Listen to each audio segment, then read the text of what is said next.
All right, let's jump right into this explainer. We're going to explore the fascinating and, let's be real, sometimes highly controversial world of how athletes choose and occasionally even change the countries they represent on the global stage. It's a topic that blends intense personal identity with some seriously dense bureaucratic rulebooks. So, what defines a national team player? It kind of challenges everything we traditionally assume about international sports, right? I mean, does a national jersey represent the actual soil where you were born?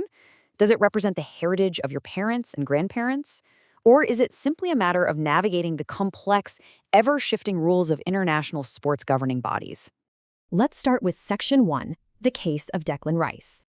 To really wrap our heads around this, we have to look at the dramatic, real-world case of football star Declan Rice. He's actually the first player since the 1890s to play for both the Republic of Ireland and England. Born in London to grandparents from Cork, Rice climbed the youth ranks for the Republic of Ireland between 2015 and 2017. In 2018, he even made 3 senior appearances in friendly matches for the Irish squad. But then, in 2019, he makes this monumental pivot. He pledges his international future to England, ultimately helping them reach the final of Euro 2024. Now, a switch like this absolutely does not happen quietly.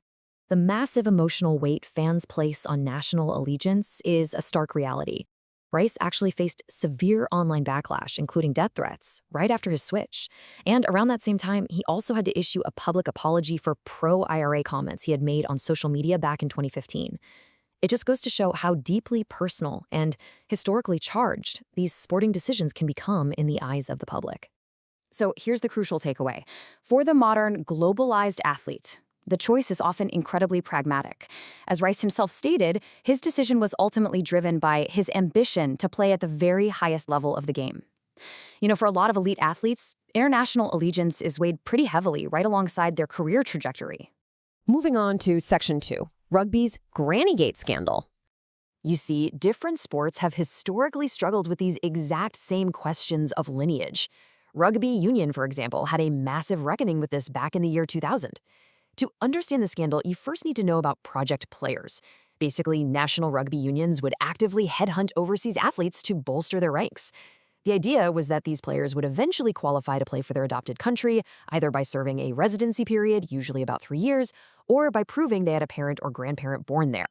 But, as you can probably guess, this pursuit of talent opened the door to some incredibly creative, and sometimes totally false, interpretations of the rules. And that brings us to the infamous Grannygate scandal. Take former All Black Shane Howarth. He'd already been capped 4 times by New Zealand, but he switched to Wales in 1998, claiming his grandmother was Welsh. Well, an investigation later proved that his grandmother was, in fact, born in New Zealand. No way around it, his international career with Wales was brought to a shuddering halt.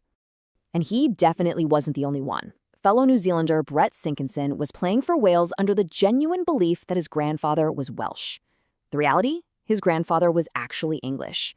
Revelations like this completely rocked the sport and forced the International Rugby Board to strictly rewrite their eligibility laws just to prevent this kind of ancestry fraud. Which leads us perfectly into Section 3, the project player era. Even after closing those specific ancestry loopholes, rugby kept right on embracing globalization. They entered what some critics called the era of the flag of convenience 15. I mean, just look at the sheer global spread this created. You've got Tim Visser, born in Holland, becoming an absolute try-scoring machine for Scotland. Mike Capp, born and bred in South Africa, winning a World Cup with England. And Dion O'Cunningham, who actually captained the South African Sevens team before moving to the UK and eventually captaining Ireland. It proves that international rugby had become a truly global web of talent, utilizing genuine ancestry and residency rules. Eventually, though, rugby's governing body took a hardline stance.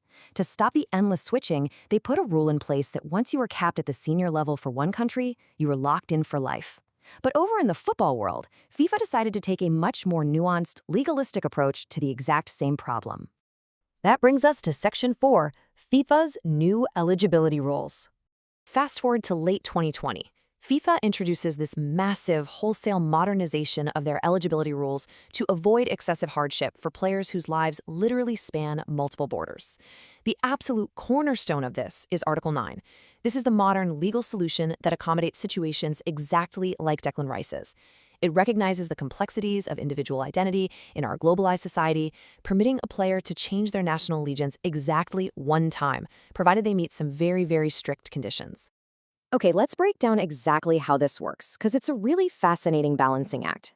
First, a player can only switch if they already held the new nationality during their first official appearance. Second, they must have played fewer than 3 competitive senior games before turning 21.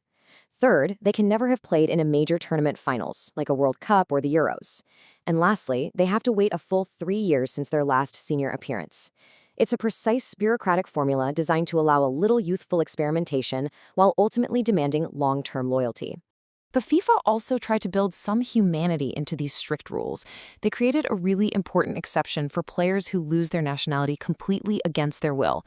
Basically, if you suddenly become stateless through geopolitical events totally beyond your control, a previous competitive cap won't ban you from resuming your international career elsewhere. Finally, Section 5, One Nationality, Many Teams. Now, even with all these highly modernized, strict rulebooks, the remnants of history and politics still create some absolutely massive, quirky loopholes in the global system. Hold on to your hats for this number. 11. Yes, 11. That is the exact number of different FIFA member teams a single player holding a British nationality is potentially eligible to play for. It's literally a staggering geopolitical web. Because of historical links, holding a British passport opens the door to the 4 home nations, England, Scotland, Wales, and Northern Ireland, plus 7 other territories across the globe, from Bermuda to Gibraltar to the Cayman Islands. Now, of course, under FIFA's Article 6, you still have to meet an extra geographic requirement like being born there, having a parent or grandparent from there, or living there for 5 years. But the sheer breadth of options for just one passport, it's pretty wild. So after exploring the intense human drama of players like Declan Rice, those wild historical rugby scandals, and the incredibly dense rulebooks that govern it all today, I want to leave you with this to ponder. In our increasingly globalized world, does modern international sports truly represent where you're originally from, or is it ultimately about where you choose to go? Thanks for joining me on this explainer, and keep questioning what's really behind the jersey.